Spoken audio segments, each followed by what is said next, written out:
Big day coming up out at Louisiana Downs. So we're going to dive into the card for Saturday.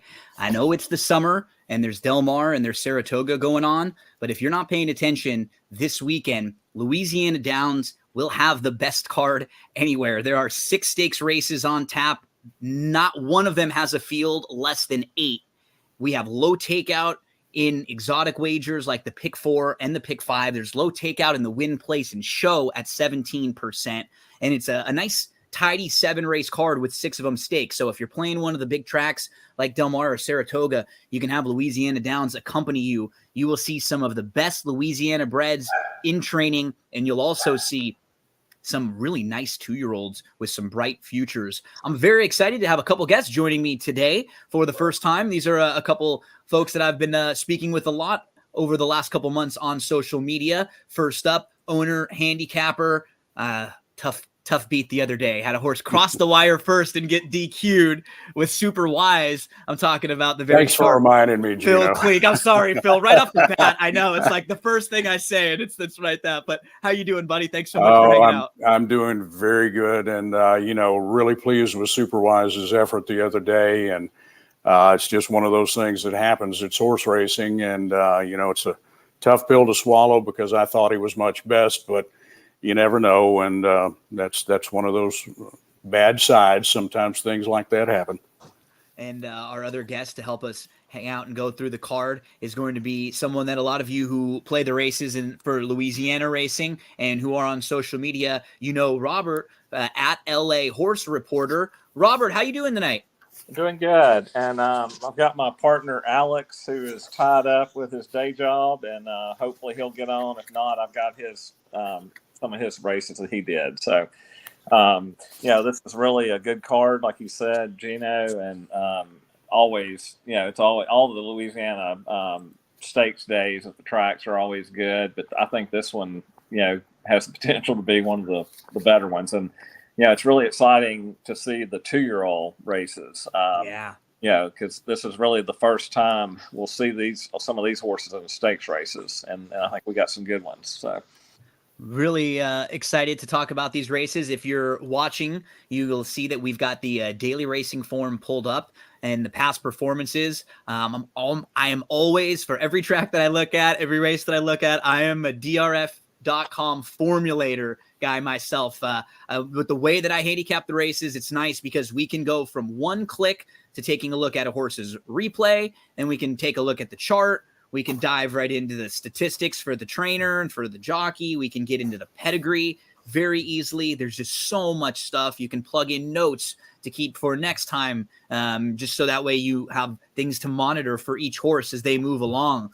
And I'm always encouraging people to head to drf.com if you need help handicapping the races anywhere that you're playing. And summer racing is so much fun with Del Mar, with Saratoga, and a big weekend like this weekend at Louisiana Downs. So let's start our handicapping, and let's start with the first stakes. That's going to be race number 2. So the stakes races start in the second, and the wagering menu for Louisiana has a pick 6 jackpot in race number 2. It's starting to creep up a little bit too. I think it's up in the double digits, over 10,000 now.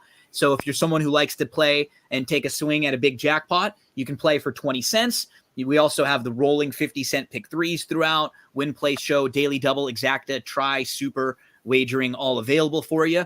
And this is a fun race, fellas, as we were talking about the younger horses. This is the juvenile race, where we get an opportunity to see some very nice 2-year-olds. So, Phil, we have King's Loot, who's actually the 2-1 morning line favorite. He was extremely impressive in his debut. He beat actually Open Company, and he did it right here at Louisiana. After him, the next tier looks like Bisping, who actually went over to Belmont Park after winning his debut at Evangeline. He tried Stakes Company over there. And then Ranch Water was very impressive. What was nice about him, he actually came from off the pace, which you really don't see a whole lot from 2-year-olds closing like that. Talk to us a little bit about this race, Phil. Who are some of the horses that you're looking at? Yeah, you got to favor King's Loot off of that debut performance, winning by 6.5, and with an awkward start at that. And he kind of came inside out in that race. There was a heavy favorite, first-time starter in that race, who has subsequently come back with, I believe, 2 good efforts. But Carl Woodley, C.J. Woodley, former rider at Louisiana Downs in the 90s and 2000s. He has run a couple of horses now at the meet, and I think he's won with both of them. And they were both impressive. And Phil, not to interrupt, but we're watching the replay, and I see that for everyone that's watching along with us, he's the 3 King's Loot, who normally in a lot of these 2-year-old races, it's the horse that gets the lead or gets an easy trip just off the pace. As you mentioned, he didn't have the best of beginnings, and then he had to move through some traffic and overcome it. What's really impressive about him too is he's probably bred to be better going longer. So when horses like this win early, you think that they might just be doing it on pure ability. Yeah, he obviously has a long stride. Made the lead easily in that race on the turn, despite being under a stiff hold. So, if something doesn't go wrong with him in terms of traffic or something of that nature, I think he'll be hard to hold in this particular race. Now, one thing that you have to take into consideration, the race is 5.5 furlongs as opposed to 4.5 furlongs. Yep. So there's a difference sometimes with the strategy involved with the riders of the other horses, and it's a field of 8, and so that could come into play. But I still like King's Loot in this one. Yeah, he's going to be very, very tough in here. Robert, talk to us about King's Loot or any of the others in this race that might be on your radar. There's actually 4 that I kind of like, that, and they're more or less the favorites. King Lutz is one of them. But another one that I think, you can, I think, throw out the last race is number 2, Bisping. I'm not sure how you say that. El Dill, who's a son of Munnings, is a sire, and he's 23% win rate for sprint, dirt sprint, and is really he's one of the best young sires in Louisiana. The horse was bred by at Egcox Farm, and they're perennially one of the top Louisiana breeders. I mean, they've been the breeder of the year probably 2 out of the last 3 or 4 years, and always have showing on this day. Like last, they probably won 2 or 3 of the stakes. Were horses they bred. And then another connection there, the owner is Anna Gio. I'm not sure what the connection to Eric, if that's his wife or daughter, but he's won Breeder Cup races before as a trainer. He's a former trainer from Louisiana, so I think that horse is well connected, and I think he's pretty high on that horse. Another one in there another one of the favorites is Ranch Water, Alan Landry. That's number 4, who also won on debut, but it was at Evangeline Downs, not Louisiana Downs. I think he's good. And then number 7, might be more of a long shot. It's Kit Kat Kid, and has a sibling, Buckley Bunny, who won at 93-1. Won the Champions Day at the fairgrounds, kind of like who Steve Flint trained as well too, Robert, I believe. Excuse me? Who Steve Flint trained as well, I believe. Exact same connections. Yeah. Your trainer. And one other thing I'll note on number 7 is Tim Thornton, the jockey. He came up, I guess on Monday. Was it Monday that he came up to ride one horse, and it was that no white flags, right? Yeah, no white flags, and he is like a top notch jockey.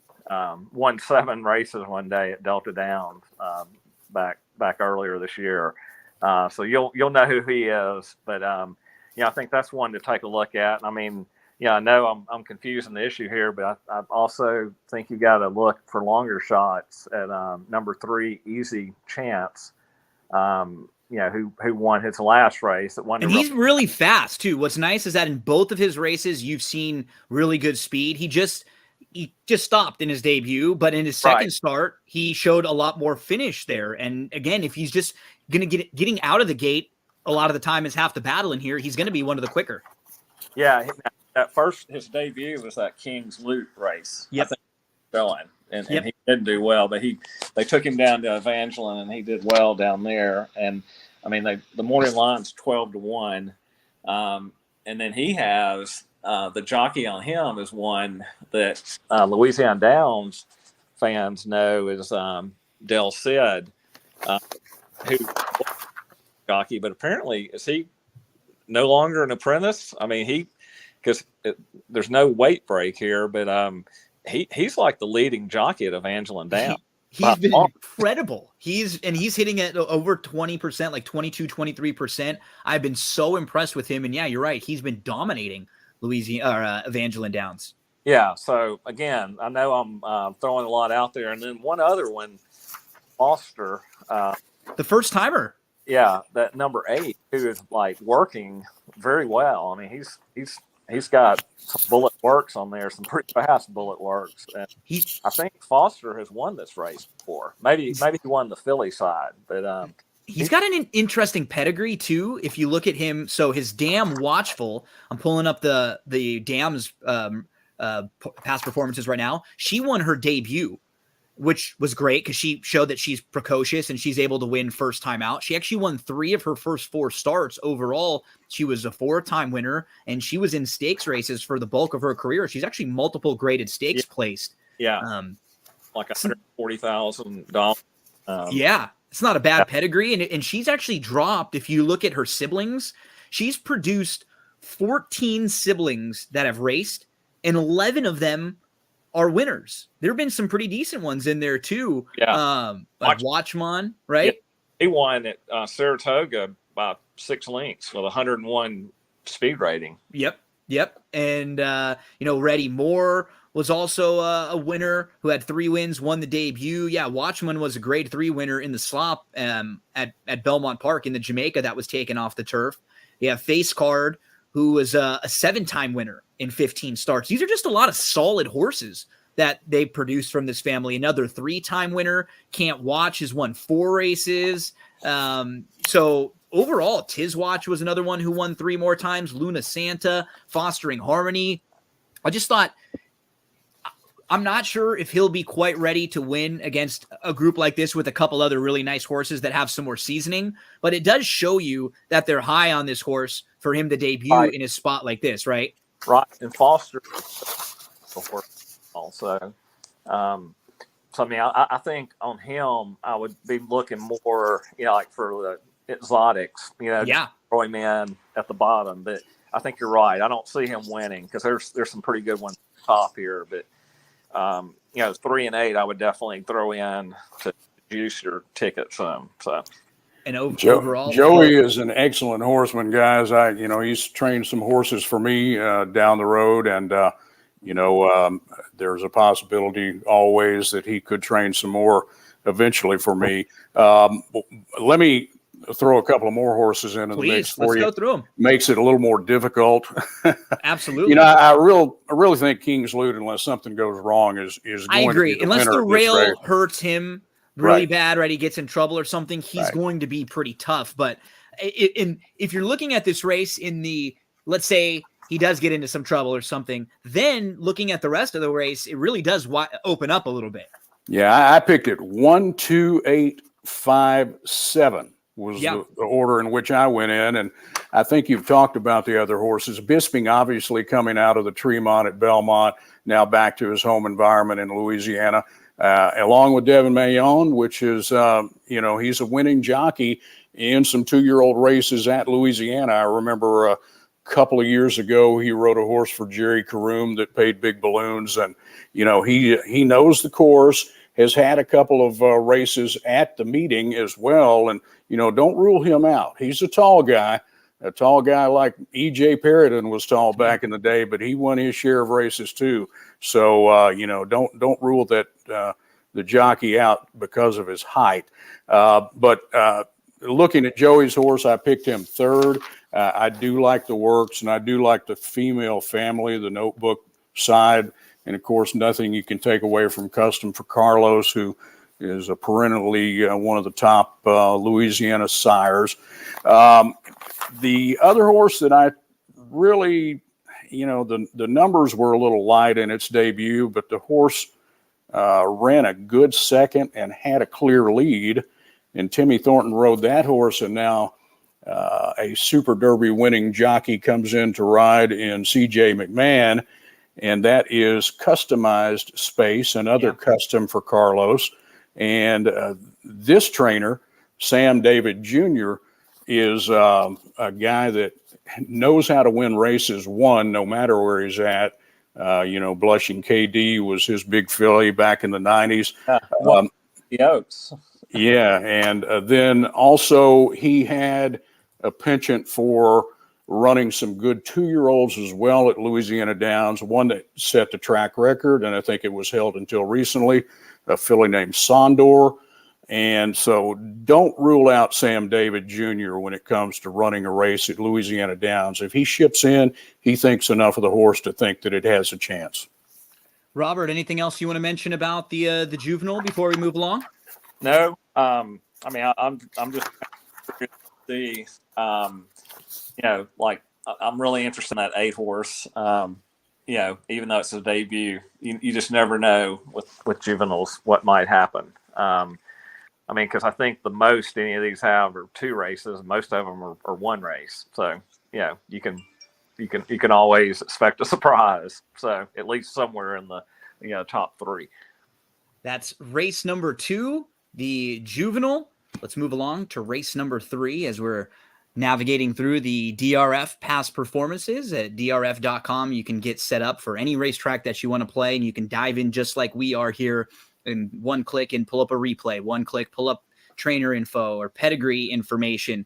We move on to the Louisiana Cup Distaff, and we have the very, very cool Net Hebert. Net Hebert is a 13-time winner, and this is going to be this 6-year-old mare's 22nd stakes race overall. I believe she's won 10. This is going to be her 20th Louisiana bred stakes race. In those 19 that she's run so far, she's been in the top 3 in 15 of the 19 that she's been. She's won 8 of them. She's proven on the turf, on the dirt, and on the wet track. She's better on the turf. That's where she's really at her best, but she can win on all surfaces. And one of the really impressive things about her, Robert, is that she's actually won, well, I guess 2. She's won her last 5 races on the turf, but she's won a stakes race now in 4 consecutive years, in 2019, 2020, 2021, and 2022. So great longevity. She can do it all. She is the type of horse that these days are really all about. It's so fun to see a horse like this who is just so good. And maybe a lot of people don't really know about her on the national scale. Yeah. And this is a race that Alex was doing. But I've got his notes. And back to Tim Thornton. There's a special connection between these two. Like a lot of those wins, it just looks like he was not going to get there, but he always kind of knows what he needs to do. So I'm a big fan of Net Hebert. But having said that, Alex is going to try to beat her. But he admits that he never can get her right. Whenever he tries to go against her, she wins. And, a zig when you zag type horse, right? Just one of those. He's been wrong 13 times. Yeah.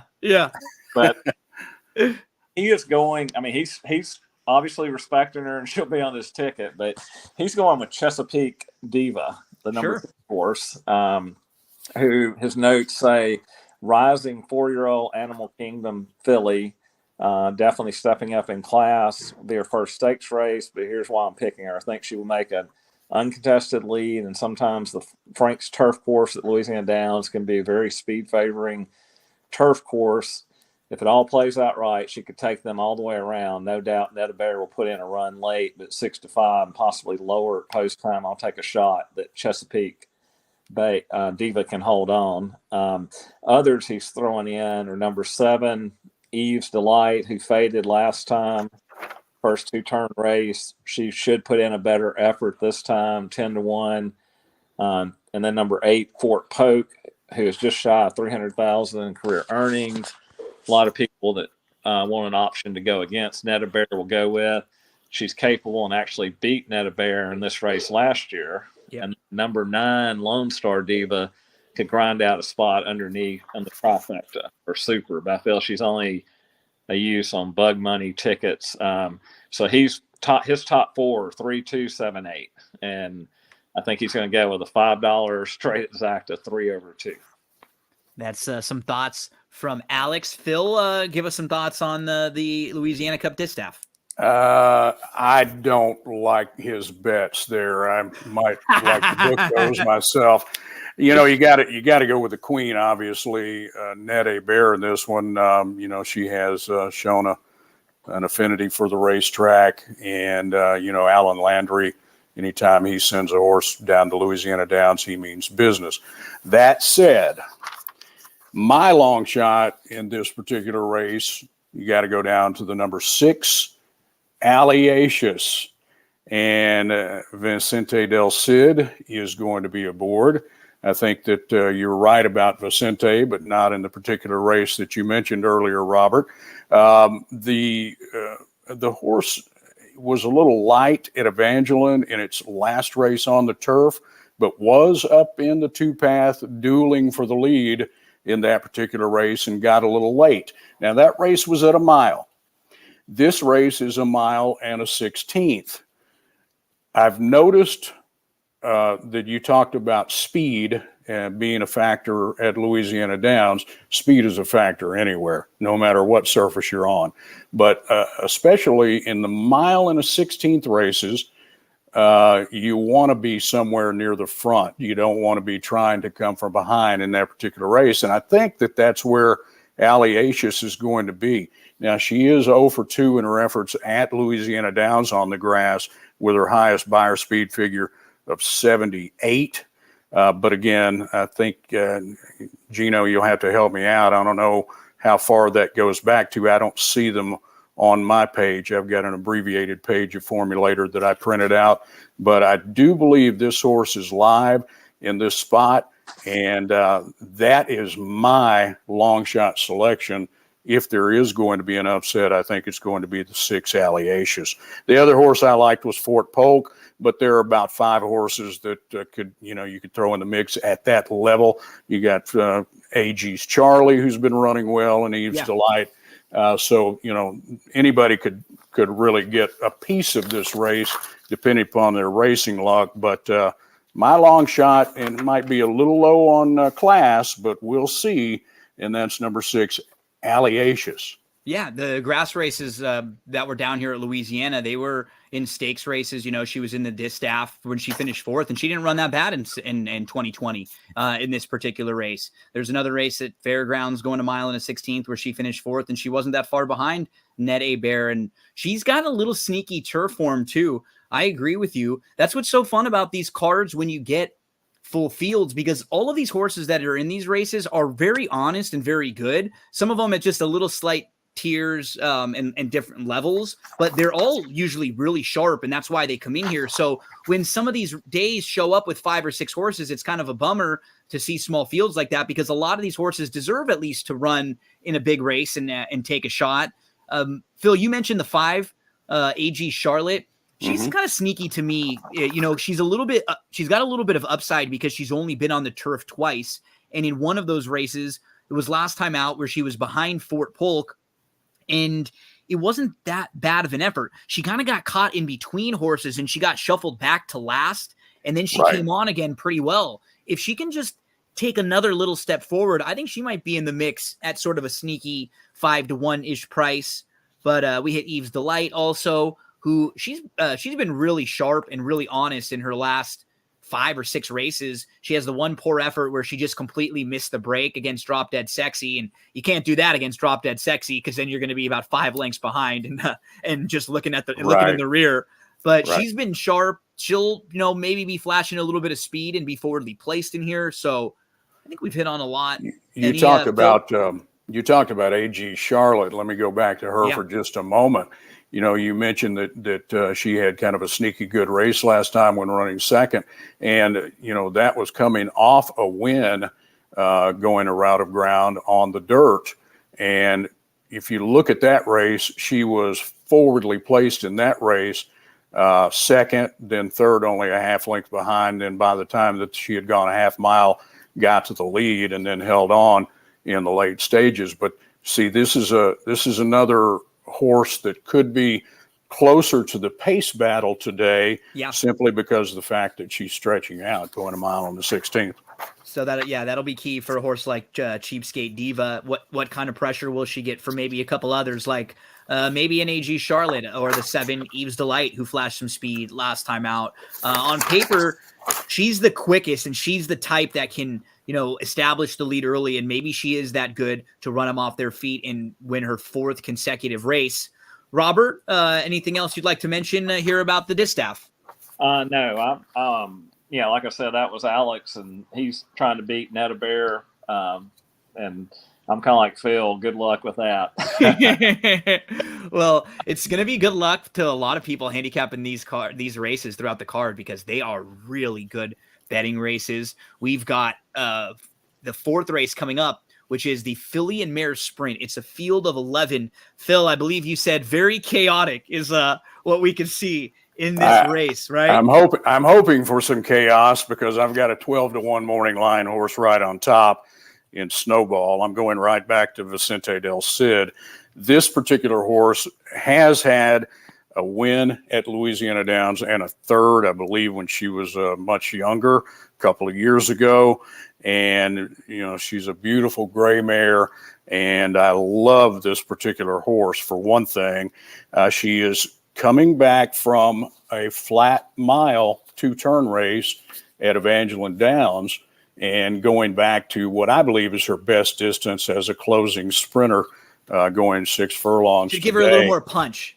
Right? Absolutely. And she loves the racetrack, Gino, I'm telling you. And I'm looking for a little bit of ding-donging on the front end to set up her late run. But when she gets a full head of steam, she is something else to watch in the stretch. And obviously she's 6 for 40 lifetime, but earning over $377,000, and also 9 seconds and 10 thirds. So she gives her best. She can run any distance, a very versatile type horse.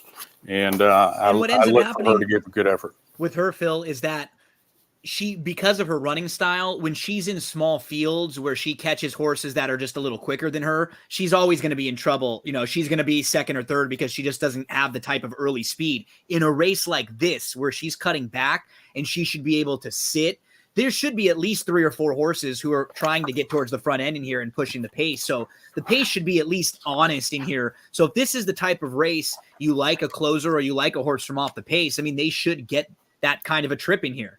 Well, they're going to get pace with Drop Dead Sexy. Oh, yeah. It's just a matter of who's going to go with her, if anybody. One of those might be Strong Beauty on the outside, who's 2 for 2 at Louisiana Downs. Ron Fauché, excellent horseman, brings this horse in.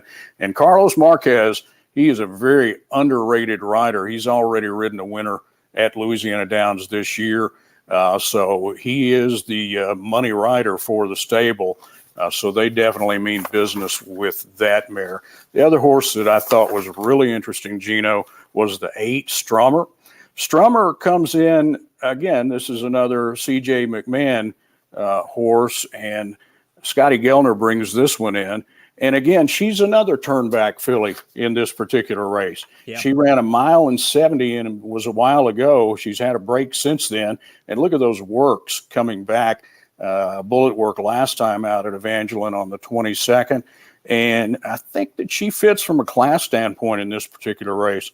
I'll be very interested to see how this one runs. It's a star guitar, so that's top of the line pedigree from the Louisiana side. So don't rule out Strummer in this particular race. 3 straight wins off of her 2 losses, both of those losses going 2 turns, and now back to a better distance. I know that, her 3 wins before that were going a round of ground, but I think that she will be benefit from the pace scenario in this particular race, and I look forward to her being a late closer as well, along with my pick there, Snowball.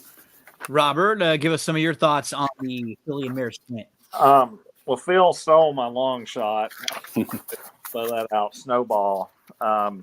who actually won this race back 2 years ago in 2020. And third last year, right? Let's see. I think so. I know she. I think we were winner in 2020, and I think third last year. So she Strong Beauty. Yep. Yep. Yeah, and she's a good closing horse, and I think there definitely will be some pace, so she could get a pretty nice setup.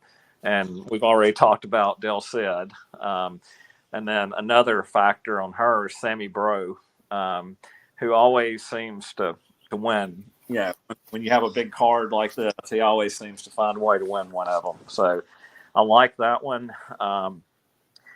As far as connections, other connections go, Ron Fauché is always brings some good horses in, and I think he's got 6 that are running Saturday, and 3 of them are in this race right here. And they're live, yeah.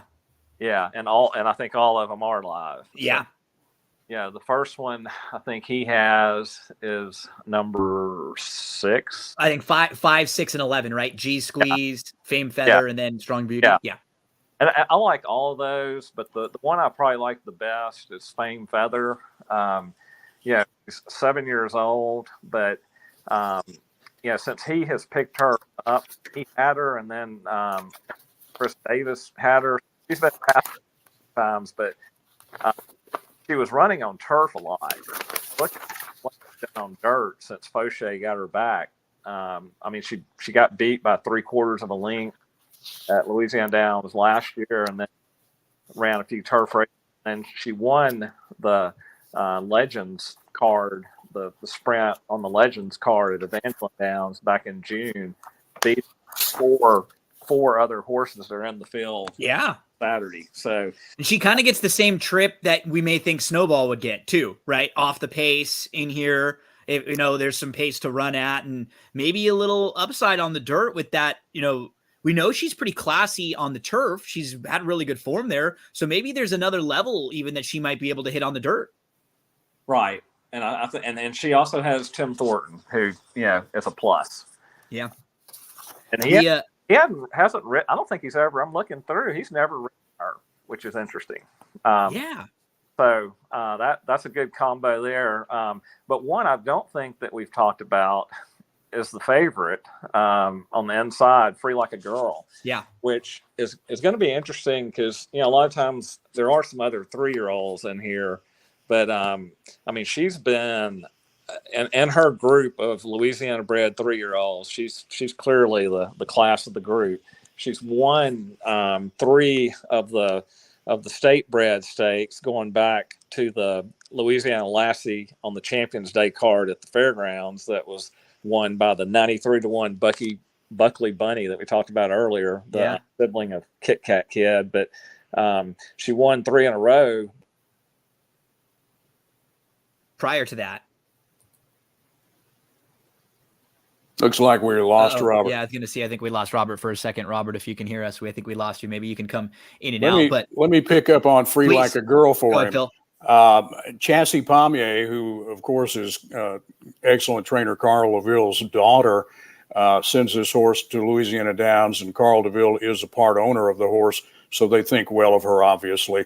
And she's 4 for 17, so you can't take anything away from her, especially coming off of 2 tremendous performances at Evangeline, winning a stake there, and then coming off of a huge effort in the Grade 3 Iowa Oaks. The thing that I don't like about this particular filly is she seems to get even further behind, farther than some of the other horses in the race that I like in particular. So I think things might be against it in terms of traffic. And she's I agree. The rail is what concerns me with her. It's just the trip turning back after running well at a mile. And I think she's a type that she's been in 2 graded stakes races. She was finished 3rd last time out. She may get a little bit overbet. People will see Secret Oath, the Kentucky Oaks winner. And in this type of full field, I don't think she's quicker than some of the other really quick sprinters in here. It might be tough for her to work out a trip down there. No, and her lone trip at Louisiana Downs, which I'm assuming looks like it was a 2-year-old, was not a great effort.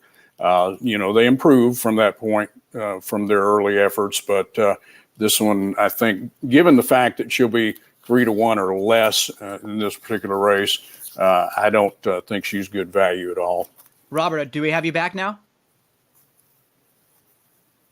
Still working on getting Robert back. But yeah, with Free Like a Girl, I agree.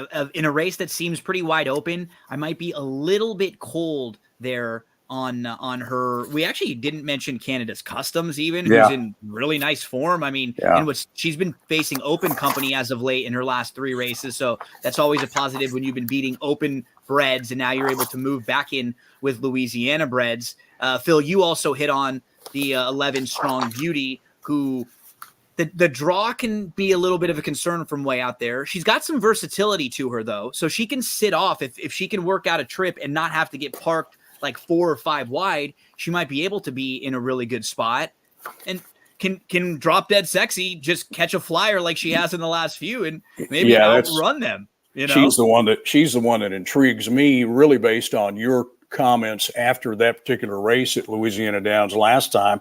I remember you saying vividly that this horse just made the lead under pressure and just drew off, and despite any kind of efforts from the other horses to stay close, she just did her thing, and she's done that, especially that race 2-back on the dirt.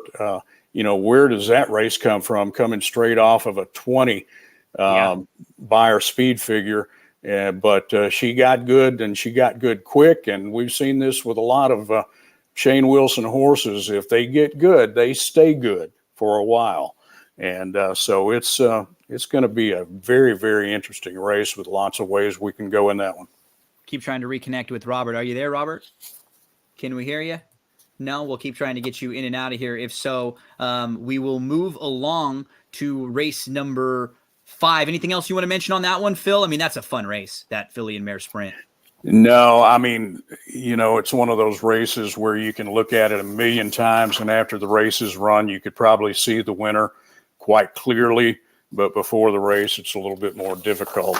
But I'm going to go ahead and stick with my selection in that one, and in Snowball, and hope for the best. She's been good to me. She had trouble 2-back at Evangeline Downs, and should have gotten there that evening. Ran third, beating a length and a half, swung 5 wide, and was gaining with every stride. And hopefully Saturday she will find the path to victory. Well, let's find the path to victory for race number 5, which is the Louisiana Cup Turf Classic. And we have a field of 12 in this one, and a lot of ways to go. I mean, we can start with the horse who will probably be favored in here and who's in really nice form, and a horse who actually, I believe, won this race last year back on August the 21st in 2021. That's Carlia's Dream. She got a nice, or I say she a lot with him. He got a nice prep under his belt last time out too, where he was kind of sitting behind horses and then looked like he was going to be in some traffic. And then they ended up just kind of pushing him to the lead like they had the best horse under him. So it should set him up pretty nicely for this race. That was a good prep, and it was a soft prep. And that particular owner, Carl Moore Management, he is phenomenal. His races that he runs down in Texas, you have to always consider him when you're making your wagers. And he also has some horses that go to Saratoga and to Oaklawn, some of the bigger race meets along the way. Very astute owner, and I call him a horseman because he's got good trainers, but he also has a good eye for horse flesh and makes good deals when it comes to buying animals. Carly's Dream is definitely in a good spot.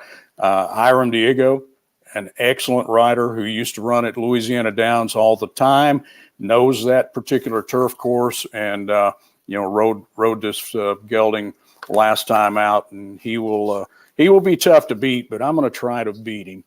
And I know you are too. I'm interested to hear your thoughts first. Oh yeah. Robert, are you in here with us?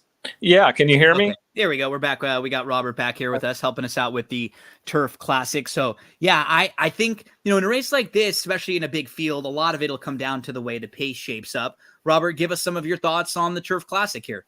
Okay. I think y'all were talking about Carly's Dream. which won the race last year, and is definitely one that I like. But I think I like number 3, Behemoth Star, a little better. Only run, I guess, twice on turf, but he's run, against, I think, some pretty good horses. And Star Guitar, which they're really good on dirt, but I think a lot of times they're sneaky good on turf as well. And that's the one that I would pick on top. He's got some upside because that race and that turf race too. What's nice is, well, when you look at him overall and you see, okay, he's only been on the turf a couple of times. Well, one of them was in a comparable type stakes race at Evangeline on June the 4th. That was his first start in a couple months. That was his first time going long on the turf. His only other turf start came in his debut when he was just sort of off slow and he just never got in the mix. So don't even really gauge that when you're looking at his turf ability. And he made a big move to the lead. And he kind of opened up like 2 lengths. I think he just got a little lonely, just kind of waiting on horses when he opened up a little. Because what ended up happening when the field came back to him, it looked like he was just going to stop. But then he got game again. And he dug in. And he really battled on. And he was only beaten about a half length. So I think there's still some upside with this guy, too. He's continuing to step forward. Yeah. So he's a good mention. The race before that, the Star Guitar Stakes at the fairgrounds, he got a 90 buyer. I know that was on dirt, but that's usually a pretty competitive race. I mean, it's a state bred, but it's always on their last day of the meet, and it's usually attracts a pretty good field. So there's 3 others. There's one long shot, and this was actually a horse that number 2, Jimmy's Star, is another Star Guitar. He's 20-1, but this is just a horse. I don't know why he doesn't run on turf much. I think he's run 3 times, and it's been a long time since he's had a turf race. This horse has always seemed like has potential on turf. So, I mean, I definitely wouldn't pick him to win. And the turf races that he's run, they're better than they would look when, again, you just sort of look at first glance. You're like, he's running on the turf 3 times. He's never hit the board. But he's finished like 4th and 5th in those races where he was close and he wasn't bad.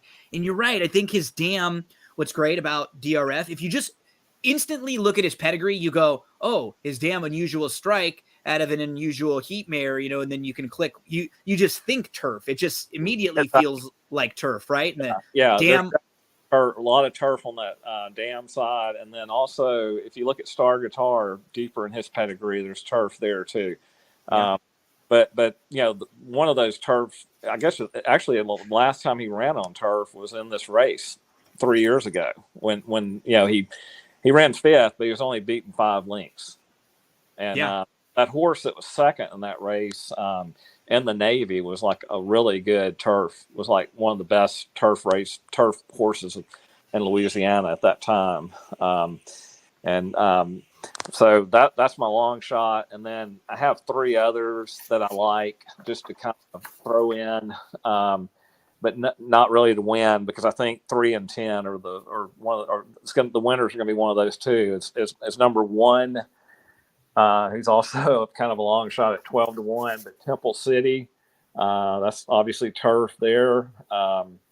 And he ran a really good race at Evangeline and the Legends Turf Classic. Yeah, he was right there next to Behemoth Star. Right.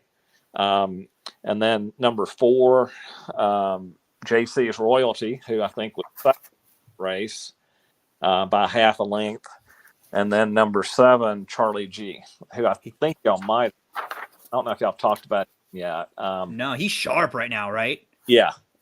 I mean, he's kind of an up and coming, but there's some turf ability with him as well. He's a light bulb horse, right? He took 10 starts to break his maiden, and then he figures it out. And he's the perfect epitome of the light bulb angle horse, because he had been knocking on the door for a while. He'd been running really competitive races, but just not putting it all together, maybe having a little trouble, getting unlucky. And then boom, he just figured it out. He put together 3 straight wins. Yep. And so you beat Open Company in all 3 of them. Now you can step back in with Louisiana breds. That's nice for him. It all comes down, I think, to the pace in this race and what happens with a horse like Mangleson, because he's kind of simple to handicap in that you know what you're going to get with Mangleson. He's going to the lead. He cannot sit off. He's very one-dimensional. If he gets a lead where he can get about a half length to a length, he can be really tough to pass. And he's capable of winning races just like this. If one or two other horses are pressing him, or if he doesn't get to the lead and he's behind them, then he's in some trouble. He's hard for me to leave out of like pick fives if you're playing pick fours or anything like that, because if he, especially with the way Lozada is riding, if he has about a half length or 3 lengths of a lead on this field and I don't have him, I'll feel pretty nervous. So he'll definitely be on a lot of these tickets for me, but a very fun, contentious race. And I think it is a little more open than just Carlia's Dream in this field of 12. Phil, anything else you want to mention on this one? Yeah, going back a little bit to a couple of horses that, by the way, I don't think Robert touched on any of the horses that I like in this That's race. great. That's so great. I'll go through that even more here in just a little bit, but I do want to talk about a couple of the horses he did mention, with Behemoth Star, obviously owned by the queen of Louisiana racing in Miss Evelyn Benoit, with the Britland stable, and excellent trainer who, had a great presence at Louisiana Downs last year and has only run a few horses there this year. And he really doesn't have the same type of head there this year. But Jose Camejo, excellent, top-notch trainer. He's sent a couple of horses to New York and won with them recently. And I've actually cashed a couple of bets on his horses, so he's one of my favorites. And Jimmy's a Star. They've been trying to get that one on the turf, but it's sort of like my horse Superwise. I kept trying to get it on the turf, and the races kept coming off of it. Now, he did win 2 races back. Another problem that you get into when you win your 4th particular race is the condition book at Louisiana Downs is really set for non-winners of 4 races lifetime. And once you hit that barrier, you have to step up in class. So it makes it a little more difficult on those types of horses once they actually either win their first turf race or get a couple of wins at the meet. It makes it very, very hard to find a race that fits your particular horse. My pick in this race is a first-time grass horse. Out of a Quality Road sire, you're going to have to help me with the name, Gino Climate, perhaps. Klimt, Okay. I think. Yeah, was a nice one. Was a nice runner too. Tell us a little bit more. Phil, about the 5 Cosmic Rain. Obviously, the Quality Road is what stands out to me in this particular spot. My horse Superwise is out of an elusive Quality Mare. So there you've got the Quality Road coming from the sire line in this particular spot with any given Saturday. Good turf pedigree as well on the dam side. My man G Money coming in to ride from South Louisiana. And Louis Coco's got him set up on a good one, I believe, here. He's already won some races for the Connections. Jerry Delhomme, who is, I believe is Jake Delhomme, former NFL star quarterback that played for the Panthers in the Super Bowl. Jake, that's his uncle, I believe. And anyway, he is an excellent horseman, and he wouldn't be sending a horse here if he didn't think he had a legitimate chance. So I'm going to go with G Money in his first turf try, hoping to get about 10-1 and walk the dog on the front end in that one. Love it. We've got Mangleson as my second pick in that race. And I went to the 11 Big Chopper, another one that Scotty Gellner sends in, and it is by Shackelford, who's been known to send a turf runner, especially ones that went straight out to the lead. Now, the horse has never run at Louisiana Downs. I think that's an advantage.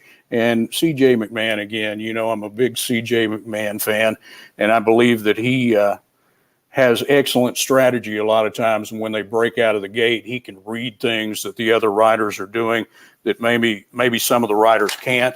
And he can make those split-second decisions that'll help your horse. And so I believe Big Chopper has a legitimate long shot chance in this one. And my other long shot in the race is out of a City Zip mare who has not tried the turf, and that's Silver Galaxy for Joey Foster. And Gerardo Mora, who rode for Foster first call before he got injured last year on many horses. He was the type of rider that had quite a bit of loyalty for Joey, and Joey is showing that loyalty back for this particular horse. And Richard Benton, one of Joey's longtime owners, sends this one out. Has good numbers if you look at the first turf ROI, $1.26 and $1.50 on 31 to 60 days away. Joey obviously always good with horses from off the layoff. And the only thing, stakes 0 for 7 there, but I think that this one is an interesting value in this particular race and has come off of two good efforts at Lone Star in a row. So I think that this could be a up jump the devil horse in the pick six sequence. Yeah, horse with some races against Open Company, the one that you mentioned, Big Chopper, the dam of this runner too. A couple other positives. He can sit a little bit, which we've seen, and maybe he can let Mangleson go and then just kind of sit behind him and be the horse that's right behind him if he stops. And his dam, while he's only raced on the grass one time, his dam was a little sneaky. I actually remember her from out here in Southern California. She was named Miss Well Molded, and she was nice. She was a nice, like, allowance type claiming horse who was really good on the turf. She was a 7-time winner on the grass too, with 6 more runner-up efforts. So the ability to be good on the grass. Robert, any final thoughts here on the Louisiana Cup Turf Classic? I mean, obviously, I think if you compare Phil and I's picks, I think we're wide open. These races are so great because a lot of them, 4 or 5 of the stakes that we're talking about, are that type of races where you can make cases for 15, 20 to 1 shots, legitimate cases, because they're all coming from different places. We're seeing a big influx of horses coming in from Lone Star now with form against Open Company. So these races, we're not only getting the quality, but we're getting the quantity too, which make them really fun. We basically got the entire field covered in here, I think, except for Beauregard. So if we don't say Beauregard's name, he was going to win at 30 to 1. So at least now that we've said his name, maybe he won't come and get us. But a couple of names we did mention, but just again to the large field, we got 2 also eligible. Yeah. So we actually have 14 potential. I think we have to give new racing secretary Matt Crawford a lot of credit in getting these horses into Louisiana Downs for this big day of racing. Of course, Matt was a former horseman himself, and he raced one of my favorite horses back in the day, Big Sturgeon, and he was most recently an assistant racing secretary at Lone Star Park in Dallas. And coming back to Louisiana Downs, I know a lot of the horsemen are excited to see his return. And the new condition book just came out, and I'm seeing some new types of things in terms of the way that the races are written. So hopefully we'll be able to get things going where more horsemen go to the inner box, and we'll get some quality racing on the day-to-day basis that match up with what we're going to have Saturday. Yeah, big shout to him. Fantastic stuff. As we move along to the Juvenile Phillies, and we have races 6 and 7. Thanks so much, everyone, for hanging out with us as we navigate our way through the daily racing form past performances. We're looking at Saturday, Louisiana Downs for August the 6th. And races 2 through 7 are all stakes races, 6 of them in a row. They're just about $70,000 in purses for the stakes, and they are all fields of 8 plus, field sizes between 8 and 12. Some of these races, as Robert just mentioned, even have also eligibles in them.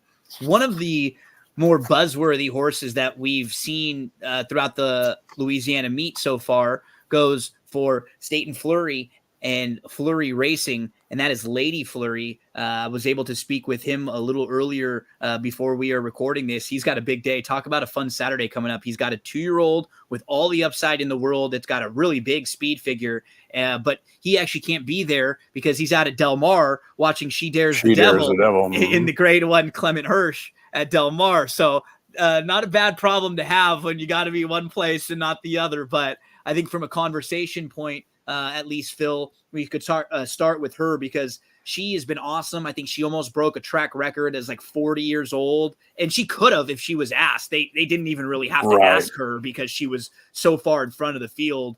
So she's just been cool to watch. Staten Flurry, who is a Hot Springs native, of course, I live in Arkansas as well, and have lived in Arkansas near North Little Rock. I live in Sherwood. And, you know, Staten I like to call him the luckiest man on the face of the earth. I know you got to be a little bit good, but he's had tremendous luck with his ownership ventures and in the Flurry Racing stable, and has employed a few trainers as well with Brad Cox and Carl Broberg and others. And Staten has a monster in this particular race, and I can't wait to see this filly run on the grass, because she is out of a storm and a half mare, and it has Pulpit on the top line and Lord Nelson. And I'm telling you, Gino, this horse will relish the weeds whenever she gets on it. That said, I think she's an absolute standout, and if something unless something goes seriously wrong in this race, there's no way you're going to be able to beat this particular filly. I think she is a superstar in the making, and we'll find out how that goes. For second money, I'm going to go with a long shot in this race that has run only one race. It was a winning effort, and it was on the grass, and was ridden out in that particular race. Joel Dominguez for Keith Broberg, Bourgeois rather. Bourgeois is 50% at Louisiana Downs with his limited number of runners, 4 runners at the meet, and hit the board in the other 2, second and third. So he is 100% in the money. So I am going to definitely lean my exactas toward Noda at 15-1 in this particular race. Others that deserve some mention, I think, Guitar Woman and Our Custom Darling. And possibly, if you want to go deeper in your exactas and trifectas, you might stick in the 2 Janet Is Ready for Chassis Pommier, and also a Rialtos for Asmussen. This particular horse, I thought, ran a really big race 2 races back to break her maiden at Louisiana Downs, and then had her form clouded a little bit in that last effort in the Prairie Golden Lassie Stakes. And she was just overmatched in that particular race. And yeah, it was kind of weird. She sort of like ran into a little bit of traffic, and then she just kind of backed up. Right. It wasn't like a brutal trip, but she kind of ran into a spot that she wanted and she couldn't get to, and then they just sort of wrapped up on her. So yeah, she seems like the type that wants to be clear of horses and wants to be toward the front end. She's better than that, but you're right. I think it does show maybe a little bit about her running style, and that I don't know if she's the one that wants to come from way out of it. No, she's another thing before we go to Robert on this. Sure. The sharp Azteca angle is the one that really comes into play with this particular horse, because it has been a tremendously hot 2-year-old sire as of late. So I'll take a second look at that just based on the sire. Robert, talk to us a little bit about the Juvenile Phillies. Okay, and actually, this is another race that Alex did. I've got a few things to throw in before I get to his comments. The one that Phil was just talking about, number 6, Rialtos, the Sharp Azteca. The breeder, Cloyce Clark, also was the breeder of Sharp Azteca. So, oh, nice. So he always had. I mean, anytime you see him as a breeder, it's definitely something to notice. I mean, Lady Flurry obviously stands over the field. That was very impressive what she did in that one race. So I'm looking forward to seeing her. The number 1 filly, Guitar Woman, second, $1,000 Texas, where the top 3 finishers in that race were all 3 Louisiana bred. I was hoping that Free Drop Maddie would come, but she didn't make it. The one that won that race, but we do get Guitar Woman. Alex liked he likes Lady Flurry, but he's kind of leaning towards one that hasn't been mentioned, believe it or not, number 8. What can I say? Tom Amos filly. I mean, if you look at her works, I mean, she. Yeah, that one on June 23rd at Keeneland, 47. Bullet work at Keeneland, 1 out of 44, pretty strong. I think she won by 5 lengths first race at Indiana Downs. she has Tim Thornton riding her. So that was the one. If you're going to try to beat Lady Flurry, that's the one that Alex had, along with Guitar Woman. What can I say was very impressive, winning at Indy, beat Open Company, now is in with Louisiana Breds. Kind of sat off a little bit, was a step slow, but then moved into contention. The 7 Lady Flurry is going to be very, very tough, especially if she can improve off of that effort at all in her second start. Phil, you mentioned Noda, who, wow, she was impressive. She really was. She's actually a half sibling to a Texas bred stakes winner, and so she could be fine on the dirt. What I love is that she was impressive and also green. So there may even be some upside if she can, get a little bit more mature with the races under her. Now, Joe Foster's had a good meet with the first time starters and the 2-year-olds, and he's just kind of quietly, he had a little bit of a lull for about a month, where he was just a little unlucky. What ends up happening is when you're a big barn like that, you kind of go through these cycles where your horses run, then they kind of run out of conditions, or they all have to step up to the next conditions, and then they run second or third, and then it takes them once or twice at that level to win again. And he's won recently. He's had a nice week where he's won with his last 3 starters, actually, as we're talking on Wednesday evening. A lot of you might be hearing this on Thursday. We're recording this on Wednesday, just so everyone knows if anything does change between like Wednesday and Thursday. But a fun group. Janet is ready. Yeah, that's another TriStar entrant as well for Joey, his biggest owner, especially with these types of quality young horses. I know that Jerry Hollendorfer is the trainer on several of the TriStar Racing horses that run at Oaklawn, and you have to always watch those because the connections have a high strike rate. You don't rule out Joey, especially when he gets on a roll. He's like the trainer earlier that I mentioned in Shane Wilson. When his horses get good, they stay good for a while. Yep. The 2 inside horses are both stakes experienced. The one Guitar Woman was second in a stakes race over at Lone Star. The 2, Janet is ready, actually won a stakes race at 21-1, beat Open Company at Prairie Meadows. She is really, really fast. Robert, anything else you want to mention in here? I was just kind of, because I didn't really look at this race because Alex did it, but I was just noticing on Back to Rialto. I mean, that was $115,000. Flurry's filly, and by the way, Flurry, a former Super Derby winner. The only time it was on turf with his, I think, probably his first big horse, Mr. Misunderstood. Yep. And Arch. Yep. So, and then the connections, the Hollig brand, however you say their name, are part owners on Rialto's, and they've obviously had some really big horses with Asmussen. So seems like a really good one there. Some future stars in the Juvenile Phillies, which is race number 6. Huge exacta for me, Gino. Yeah. 7-4. 7-4 exacta. Well, shout out to my Nanu, Frank.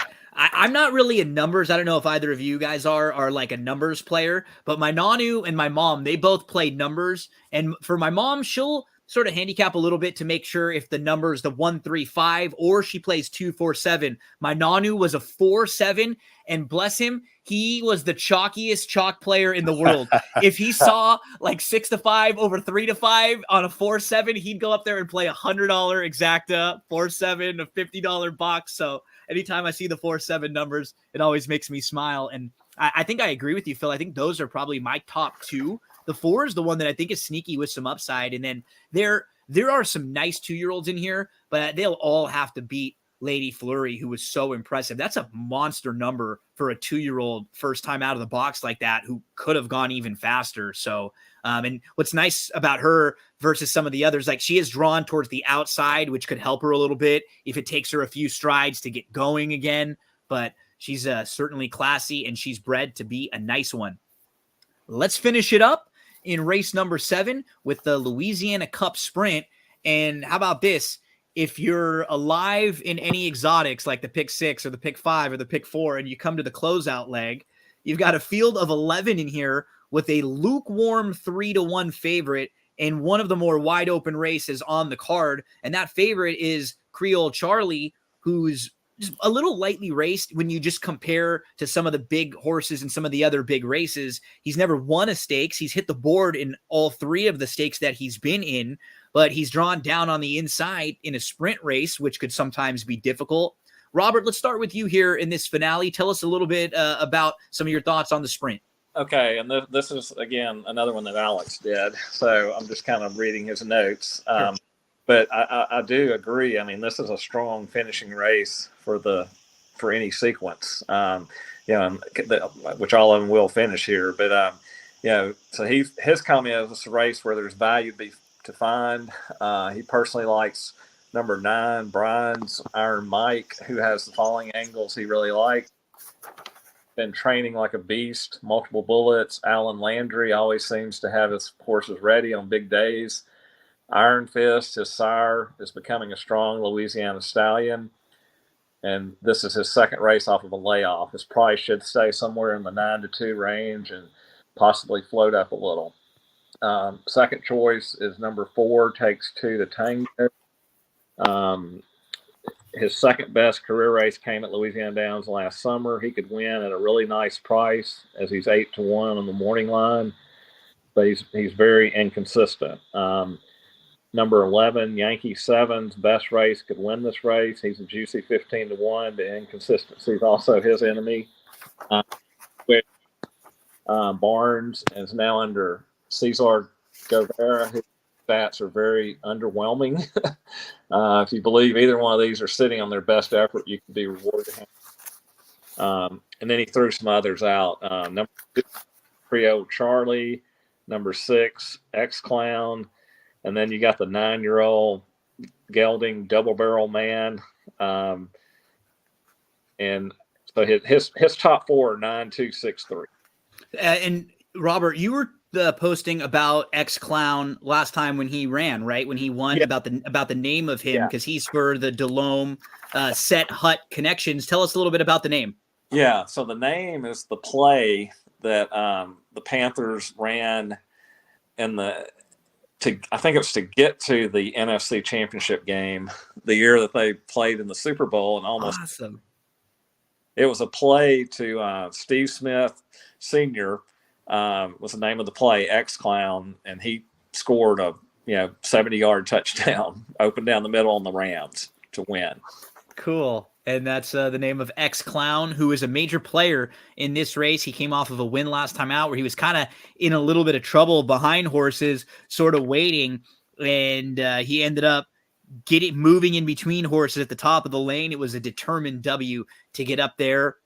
A couple that I thought were interesting towards the outside. Phil, you and I were mentioning this one a little bit earlier. Yankee 7 has a couple poor efforts last time in the last couple races, but he certainly has races good enough to win this thing not all that long ago in February, March, and April of this year. So if you can just get back to his form a couple starts ago, he beat Birdie's Galaxy. He beat Looking for Loki in those races. So he can show up with a really big performance. No doubt. He's run against several of the quality types of horses that you're going to find in the Louisiana bred ranks of these types of horses that have been running for quite a while now.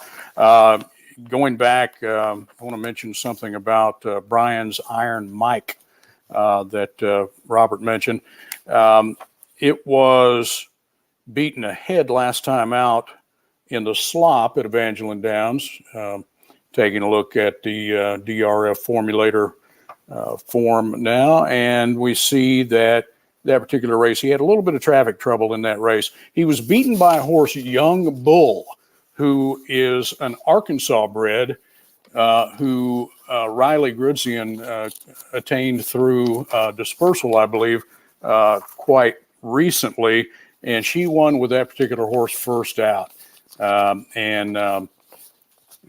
her jockey, did an excellent job of getting him through to win that particular race. But that was a blanket finish, and several horses were there on the wire. But you're talking about a horse that definitely could win that.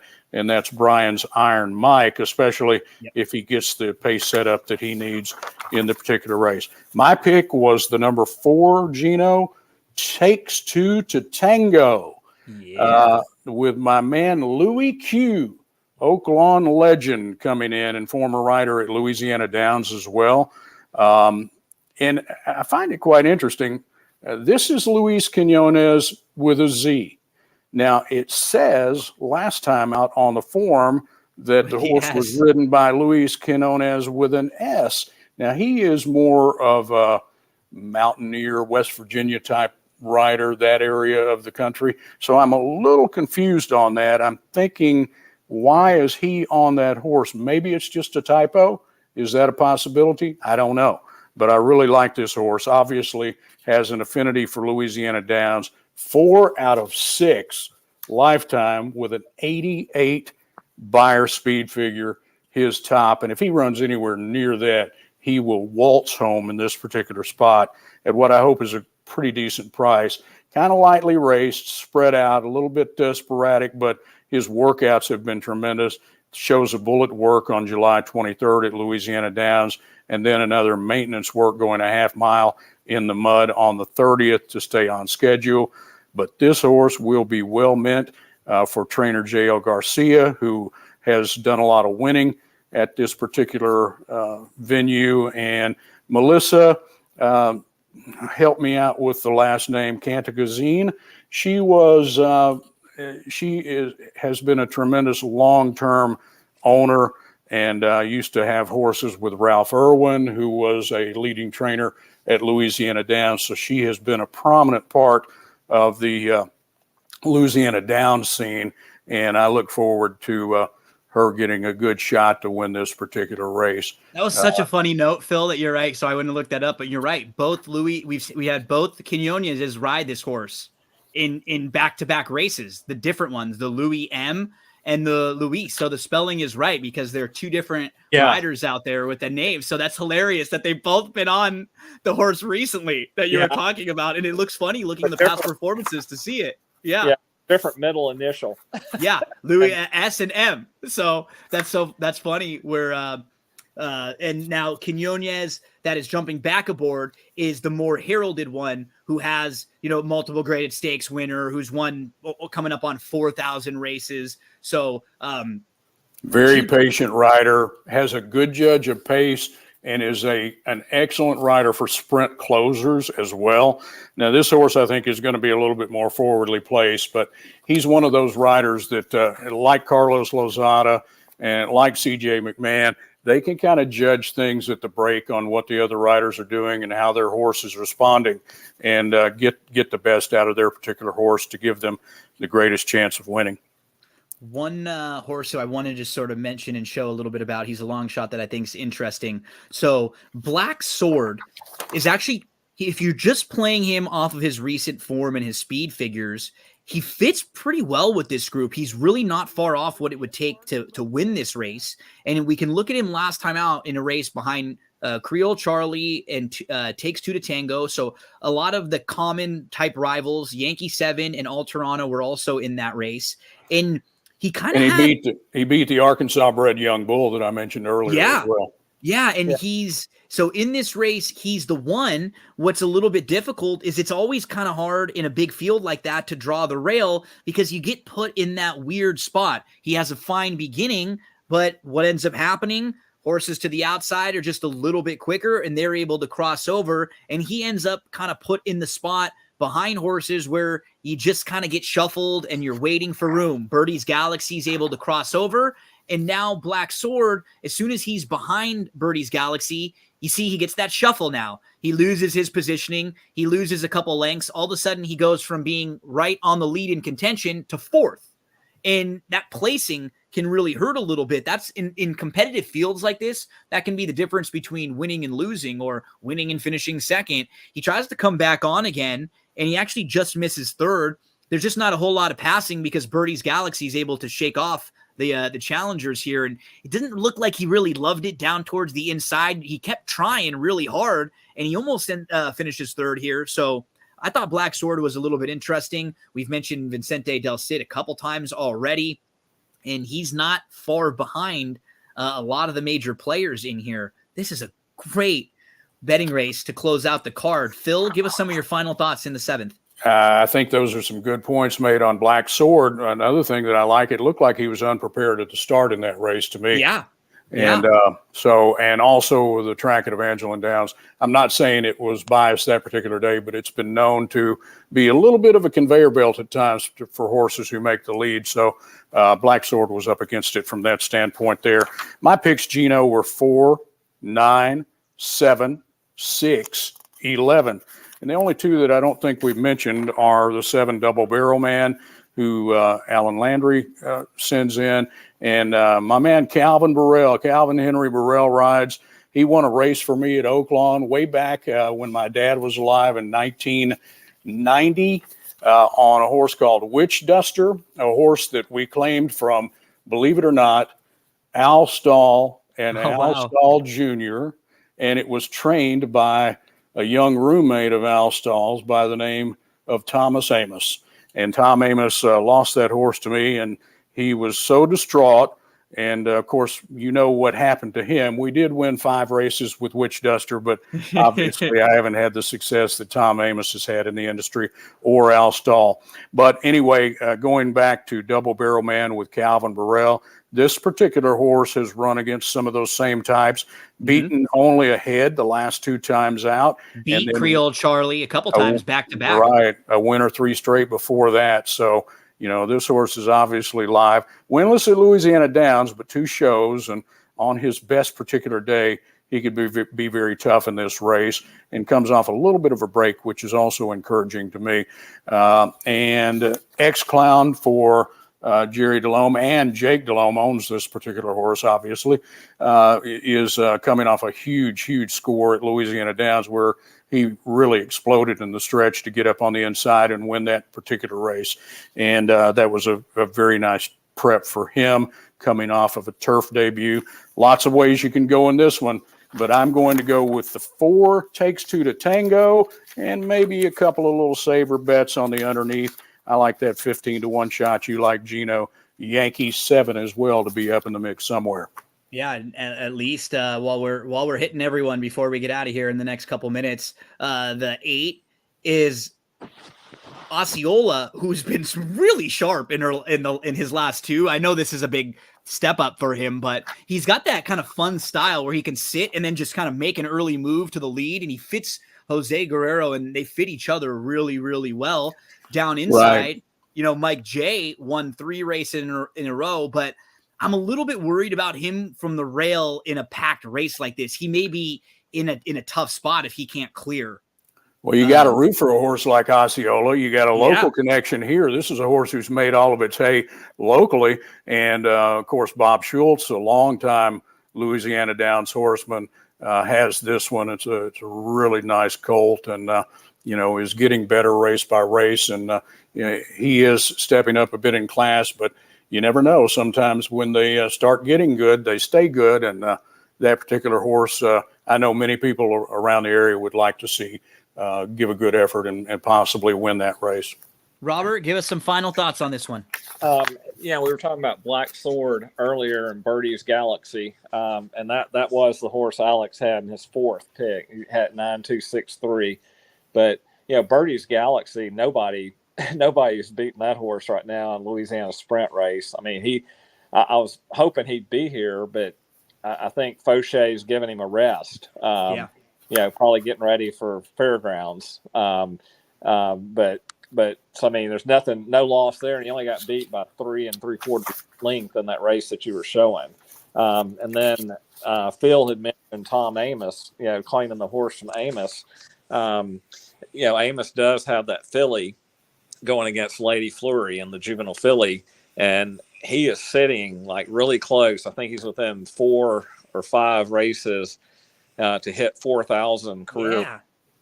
And he has quite a few entries, you know, tomorrow and Friday. I'm not sure what he did today. And then he has a bunch on Saturday too. So, and about 1,000 of those, Robert, came at Louisiana Downs in the 80s. Right. That's kind of so this could be a fun day for him if he was sitting on that big one for that for maybe a big race and a sentimental one at Louisiana. So that's something I'll be watching. So if he gets anywhere close, we'll definitely have to shout out to him to get that 4,000 at Louisiana Downs. It'd be cool. Fellas, I got to say, this has been a blast. It's been so much fun. I just sort of asked you guys if you'd come and hang out and didn't really give you a time, and we've had a blast handicapping the card. There probably won't be very many places where you'll see, 75 to 80 minutes of analysis on this Saturday card. We hope that we help lead some of you out there to a few winners. And even if not on this big day like this, it's really good to be able to talk about some of these horses who deserve a spotlight this weekend and on Saturday. These are some of the best of the Louisiana breds, and they deserve to have a big day for them to be featured. Phil and Robert, I got to say to both of you, thank you so much, because this has been my first meet covering Louisiana Downs every race, every single day. And both of you have helped me out quite a bit with just following along with you with your handicapping and just talking back and forth with you and helping with little things like pronunciation or fun stories. You guys know a lot about the connections over there, and you really help make it a lot easier for me to go out and talk. So Phil, first up, a big thank you. And I love watching and rooting for your horses. And I hope we can get you back again to talk more racing soon. Gino, I appreciate you asking me on. Robert, I love your columns with the Louisiana sports reporters, and have really enjoyed getting to know you on Twitter. And Gino, you have done an excellent job with the analysis. I love watching the race replays and the commentary that you make. It helps me in my handicapping because I get a chance to actually watch a race replay from a different perspective. And that sometimes leads me to horses that might be valuable at a price. And I know that you like to focus on trying to beat the favorite occasionally, so that helps me out quite a bit. Oh yeah, Phil. Hopefully this will be the first of many chats. Robert, again, thank you so much. You are such a great resource out there for Louisiana horse racing. Well, We couldn't get Alex on here, but we'll have to bring him back next time. We were able to get some of his thoughts. It's been so fun getting to know you. Yeah, well, same here, Gino, and I'll second what Phil said, everything. I mean, the great job with the replays, really enjoy you and John kind of lining out, the pre-race picks. And, and always when I have time, I like to follow, your pick 4, your pick 5 tickets, and you've done well on those. You could make a lot of money following you. But, Phil, it's very, very nice to talk to you. And likewise, Robert. Look forward to meeting you. Are you going to be there Saturday? I won't be there Saturday, but we'll work out some time toward the end of the meet where I will be able to get back in touch with you and your partner there. Yeah. Also, one thing that I wanted to mention about Gino's podcast as well, that's what G says. Don't forget about that, because there's a lot of good information. Even if you're not a horse player on a regular basis, there's lots of information on sports and other activities that I find quite interesting. He has some very good interviews with some of the horsemen as well. So be on the lookout for that.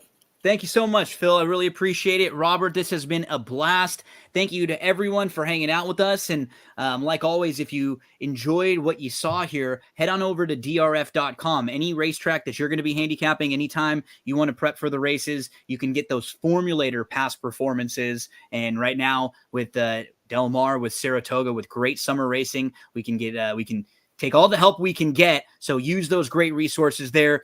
Make sure to give both of these folks a follow on social media. First up, you want to give Phil a follow. You can follow him at Phil Cleek. Phil has been great. He's so fun to interact with. If you ever want to talk Louisiana racing or racing in general, he's an excellent handicapper, as you've heard here, and we always are rooting for his horses to get home. And then give Robert a follow, and Alex, his partner, they're at LA Horse Reporter on Twitter. The title is Louisiana LA Horse Reporter. So Phil, thank you so much. Robert, thank you so much. This was a blast.